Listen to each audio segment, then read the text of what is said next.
नमस्कार दोस्तों, कैसे आप सभी। उम्मीद करता हूँ बहुत ही ज़्यादा अच्छे होंगे आप लोग। दोस्तों अभी बहुत सारे मैसेजेस मुझे इस चीज़ को लेकर आते हैं भाई, आप जो है वीडियोस बनाते हैं साइड इफेक्ट्स के ऊपर, आप बनाते हैं डेथ के ऊपर। इससे हम लोग काफ़ी ज़्यादा डर चुके हैं।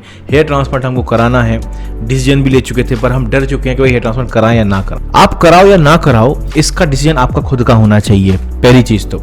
लेकिन मैं आपको आज स्टेटिस्टिकली बहुत सारी ऐसी चीज़ें बताने वाला हूँ जिससे आपको पता चल जाएगा कि मौत का डर हमारे ऊपर हमेशा हर जगह मंडराता ही रहता है। सबसे अच्छा एग्जांपल, अभी आप लोगों को पता होगा कि अभी चाइना में जो है एक प्लेन क्रैश हुआ है, बोइंग 737, और सारे ही लोग की डेथ हो चुकी है। बहुत सारे कॉन्स्पिरेसी थ्योरीज सामने आ रहे हैं। कई लोग बोल रहे हैं पायलट ने सुसाइड किया है, और मैं नॉर्मली जो बोला जाता है कि जो फ्लाइट्स जो है वो एकदम से वो डायरेक्ट जो है नोज के टिप से जो है नहीं गिरता है, वो स्लाइड करते हुए गिरता है। अगर कुछ इंजन में मैकेनिकल या इंजन की इंजीनियरिंग मिस्टेक होगी कुछ, या फिर एक्सीडेंट भी हुआ हो तो भी वो स्लाइड करते हुए गिरता है ऐसा, या क्या फिर कोई लॉन्चर मारा हो तो ही वो जो है इस तरीके से गिरा होगा। बहुत सारी चीजें आ रही हैं। लेकिन अगर आप गौर से देखें तो हजारों फ्लाइट्स उड़ रही हैं, ठीक है। लेकिन एक क्रैश, और कितना दर्दनाक क्रैश हुआ है कि पूरे पैसेंजर्स की डेथ हो चुकी है। किस तरीके से डेथ हुई, वो इवन जो फ्लाइट भी गिरा है वो स्लाइड करते हुए नहीं गिरा, वो टिप की तरीके से गिरा है। मींस कहा जाता है कि 1 या 1.5 मिनट के अंदर ही जो है वो 30,000 मीटर की हाइट से जो है नीचे डायरेक्ट गिरा है। इतनी स्पीड में गिरा है, तो मतलब चांस ही नहीं है किसी के बचने का। इतना दर्दनाक, मेरे ख्याल से इतिहास उठा के देख लो, इतना दर्दनाक प्लेन क्रैश शायद ही हुआ हो। लेकिन स्टिल अभी भी, उसके बाद भी अभी भी हजारों फ्लाइट्स उड़ रही हैं हवा में, हजारों उड़ रही हैं। लेकिन अब स्टेटिस्टिकली अगर देखा जाए तो ये जो फ्लाइट था बोइंग 737 बहुत ही पुराना फ्लाइट था, मींस बहुत एक्सपीरियंस फ्लाइट था, और बहुत ही ट्रस्टेबल और रिलायबल फ्लाइट था, बहुत ही ज्यादा। और ऐसा माना जाता है कि 1 मिलियन में 0.07% चांसेस हैं इसके क्रैश होने के। मतलब 1 मिलियन मतलब 10 लाख बार एक फ्लाइट जो है उड़ान भर ले, उसके बाद जो है 0.1% भी नहीं, 0.07% है इसके क्रैश होने के चांसेस। फिर इस टाइप की न्यूज हमको मिल जाती है।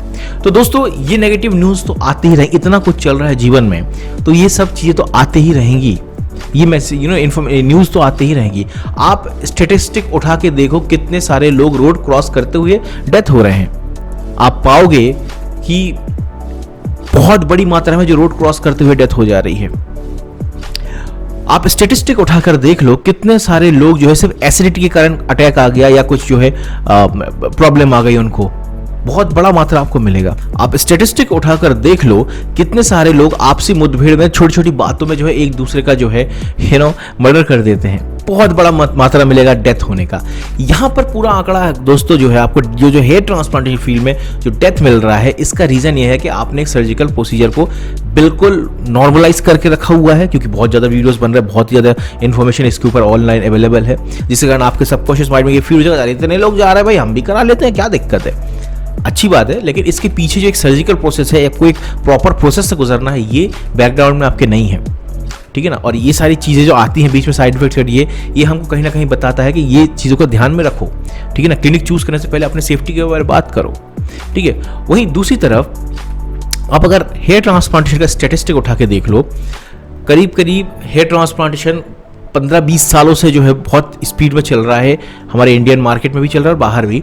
लेकिन सबसे ज़्यादा तेज़ी इस 5 साल में आई है हेयर ट्रांसप्लांटेशन, क्योंकि रेट थोड़े से कम हो गए हैं, तो अब मिडिल क्लास आप और हम जैसे लोग भी इसको अफोर्ड कर सकते हैं। तो रेट कम होने के कारण जो है ढेरों मात्रा में सर्जरीज हो रही हैं, हज़ारों सर्जरीज डेली हो रही हैं दोस्तों, हज़ारों। पर आपने 2-3 साल में ही जो है आपने देखा होगा कुछ इन्फेक्शंस के आपको वीडियोस मिल जाएंगे यूट्यूब पे, 2-3 लोगों के डेथ के वीडियोस आपको मिल जाएंगे। ये बहुत ही मामूली स्टैटिस्टिकली बहुत ही कम परसेंटेज है दोस्तों, बहुत ही कम परसेंटेज। जैसा कि मैंने आपको बताया, जितनी ज़्यादा मात्रा में सर्जरीज होंगी उतने ही ज़्यादा चांसेस हैं डेथ के न्यूज़ लोगों के आने के, ठीक है। तो अगर आप जो है इस टाइप के न्यूज़ से डर रहे हो, आपको बेसिकली आपने डिसीजन ले लिया है ट्रांसपोर्टेशन और आपको इन सब के न्यूज़ से जो डर लग रहा है, तो आप ये मान के चलो आप रोड क्रॉस करने से भी आपको डर लगना चाहिए, क्योंकि उसका स्टेटिस्टिकली डेथ रेट ज़्यादा होगा हेयर ट्रांसपोर्टेशन के कंपेरिजन में। आप खुद उठा लो, 2-3 साल में जो है ना 3 से 4 तो मैंने फ्लाइट क्रैशेस के जो है ना न्यूज़ सुन चुका हूँ, देख चुका हूँ। 3 से 4 आप समझ लो, और 3 से 4 में कम से कम 200-300 पैसेंजर्स होंगे और सबके सब डेथ, कुछ 1-2 जगह पे डेथ भी नहीं हुई है। तो आप सोचो 400-500 लोग फ्लाइट क्रैश से भी मर चुके हैं। अब आपकी 2-3 फ्लाइट क्रैशेस के अभी 4 से 5 साल में मैंने देख चुका हूँ। अब आप खुद सोचोगे कितने लोग उसमें डेथ हो चुके हैं। स्टेटिस्टिकली उसमें ज़्यादा डेथ हो रही है फ्लाइट क्रैशेस में। स्टेटिस्टिकली फ्लाइट में आपको बैठना नहीं चाहिए उस हिसाब से, अगर आप हेयर ट्रांसप्लांटेशन से डर रहे हो, ठीक है ना। अगर आपको ट्रेन में जर्नी कर रहे हो, स्टेटिस्टिकली 3, 4, 5 साल में कितने सारे डिरेलमेंट हुई हैं ट्रेन में भी। तो ये चीज़ें दोस्तों होती रहेंगी। इतना ज़्यादा स्टेटिस्टिकली अगर आप देखने जाओगे हर चीज़ को तो बहुत सारी न्यूज़ मिल जाएगी। हेयर ट्रांसप्लांट एक कॉस्मेटिक सर्जरी है, आपको सुंदर देखना है, ये देखना है, लेकिन उसमें इंक्लूडेड जो रिस्क फैक्टर्स हैं उसको मद्देनजर रखते हुए आपको डिसीजन लेना है। हज़ारों लोग हेयर ट्रांसप्लांट करा रहे हैं, बहुत सेफली हो रहा है, कुछ भी दिक्कत नहीं है। तो ये चीज़ मैं आपको इसलिए बता रहा हूँ दोस्तों कि बहुत ज़्यादा मुझे मैसेज आ रहा है कि भाई तू तो डराना चालू कर दिया, लगातार साइड इफेक्ट्स और ये सारी फलाना ढिमकाना बता रहा है। दोस्तों ये बताना बहुत ही ज़्यादा ज़रूरी है, क्योंकि इन सब टॉपिक्स को आप देखेंगे कि छेड़ते नहीं हैं लोग। क्यों नहीं छेड़ते हैं? क्योंकि कमर्शियलाइजेशन हो चुका है हेयर ट्रांसप्लांटेशन का, और इस टाइप के टॉपिक्स छेड़ने पे जो है आप लोग हेयर ट्रांसप्लांटेशन का डिसीजन एक लेने से 1 या 2 बार ज़्यादा सोचोगे, जिससे कि जो है कस्टमर कन्वर्जन कम होता है क्लिनिक्स का। लेकिन जैसा कि आपको पता ही है कि हमारे चैनल में शुरू से ही जो है कड़वी बातें ही बोली है, रॉ एंड रियल रखने की कोशिश की है। सबसे पहले जो है इंडिया में हम ही लोगों ने बताया था, डॉक्टर से पहले, इंडिया में नहीं, एक तरीके से मैं देखूंगा बाहर भी कोई नहीं बात कर रहा था कि hair transplantation is not a permanent solution. DHT proof बोलते थे इस वाले के बालों को, अब लोग आ गए हैं डीएचटी रेजिस्टेंस बोलना चालू कर चुके हैं। ऐसी बहुत सी चीज़ें दोस्तों जो हमारे चैनल ने ही जो है इस चीज़ को जो है पर्दाफाश किया है और सही सही आपके सामने रखा है। फिर डॉक्टर्स भी अपना मुंह खोलना चालू किए हैं। सबसे पहले हमारे चैनल के माध्यम से ये चीज़ शुरू हुआ था। तो इसीलिए जो है मेरी भी ये जिम्मेदारी बनती है कि भाई अगर ये साइड है किसी भी चीज़ का, मीठा मीठा गप गप, तीता तीता थू थू, एक कहावत है। मीन्स जो अच्छा है वही बस खाते जाओ, तीता तीता को दूर रखो, ऐसा नहीं होना चाहिए। दोनों साइड रखना बहुत ज़रूरी है, इसीलिए मैं आपको बताता हूँ ये सब चीज़ें। तो अगर आपने डिसीजन ले चुके हो, अच्छा क्लिक चूज़ कर लिया, तो definitely you can go for hair transplantation. कई सारे लोग करा रहे हैं, कोई दिक्कत की बात नहीं है। स्टेटिस्टिकली बहुत ही कम परसेंटेज है जिसमें डेथ हुई है। अगर आप देखो कितने सारी चीज़ें इंडिया में या वर्ल्ड में हो रही हैं, उस स्टेटिस्टिक्स से बहुत ही कम परसेंटेज है जिसमें डेथ हो रही है। और किसी भी चीज़ का आप स्टेटिस्टिक उठा लो, डेथ हो ही रही है। जैसे कि मैंने आपको बताया रोड में चलने का, आप घर से निकल रहे हो भाई, रोड में चलते हुए किसी की डेथ हो सकती है, लेकिन आप पिछले 1 साल का स्टेटिस्टिक उठा के देख लो, आपको दिख जाएगा कि हाँ भाई रोड चलते हुए डेथ हो सकती है। भाई नॉर्मल मैं तो सही चल रहा हूँ रोड पे, और ऐसा हो सकता है कि पीछे से आके कोई उड़ा दिया जाए? नहीं, ऐसा नहीं होगा यार, क्योंकि वो नियम कानून से चल रहा होगा। लेकिन स्टैटिस्टिक उठा के देख लो, ऐसे कई सारे केसेस आपको मिल जाएंगे।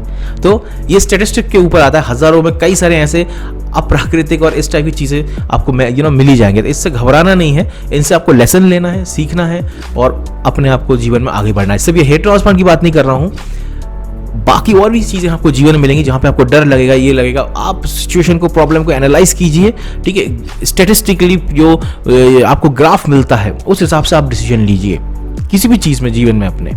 वीडियो अच्छा लगा हो और समझ में आया हो तो नीचे कमेंट सेक्शन में मुझे बता देना यार, समझ में आया है और आपको अच्छा लगा है या नहीं लगा। और अगर नहीं लगा तो क्या नहीं लगा, सही क्या समझ में नहीं आया, वो मुझे कमेंट सेक्शन में बता दो, ताकि अगर मुझे ऐसा लगे तो मैं क्लियर करने के लिए एक और वीडियो आपको बना सकूँ। मिलते हैं एक और नए वीडियो में, तब तक के लिए बाय बाय, टेक केयर, अपना ख्याल जरूर रखिएगा, बाय बाय।